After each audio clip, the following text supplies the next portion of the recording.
For the discussion on pages 3 through 108 of Doris Lessing's The Memoirs of a Survivor, I want to start by talking about question number 8. I believe that Emily is more similar to the narrator than she is different. One of the reasons for this is because Emily and the narrator, in the world where a lot of people have kind of turned away from love and family, still seem to both want that family aspect in their lives. We see this with Emily on page 95 when she's saying that Emily believed herself to have acquired a ready-made family. The narrator is saying that.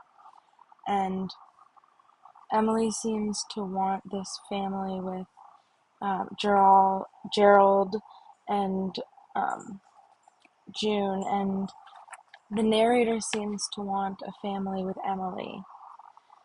In addition, they both seem to care about responsibilities a lot. The narrator on page 23 is saying that she feels guilty and she feels like she needs to be doing more for Emily. She feels guilty for not wanting Emily there.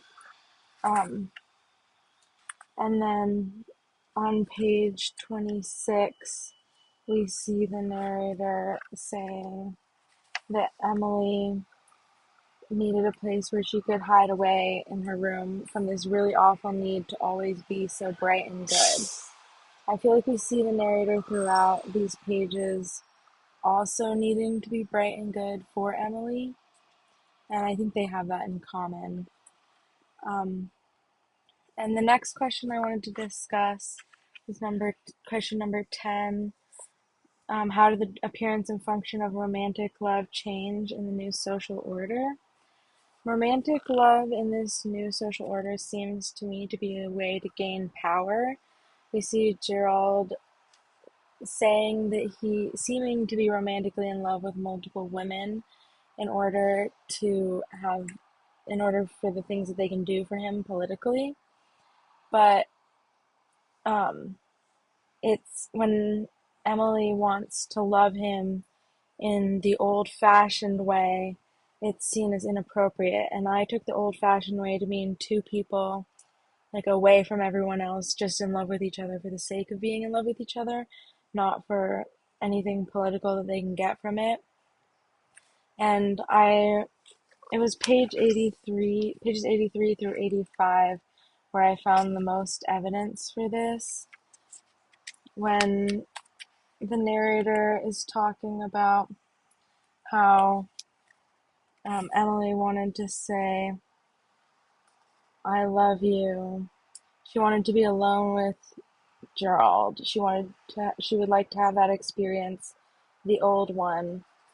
And she talks about how the young people's lives were communal, and mating was far from being the focus or pivot of a relationship. So I think the reason that mating and this being alone together type of love is seen as inappropriate, and the narrator says she's an anachronism, is because um, of this communal relationship that they know how they move in packs. Everything is about what they can do for each other in the community. So love is kind of obsolete in the romantic sense that we know it as, but there still is romantic love that we see Emily feeling, and I would even argue Hugo feeling for Emily. And then for question number 12, I believe that the personal rooms represent the outward oppression that Emily is facing, and the chaotic rooms to me represent the narrator's inability to help Emily. Um, We see on page 65 that the narrator says, there seemed little point in setting it out, talking about the chaotic room. And she says, when I returned, the poltergeist would have flung everything about or thrown muck at the walls. So Emma, the narrator, is trying to clean up this other world. I think she's trying to clean up Emily's world. She's trying to go back in time and save her. But Emily is has already gone through all this. Like, it's unreachable.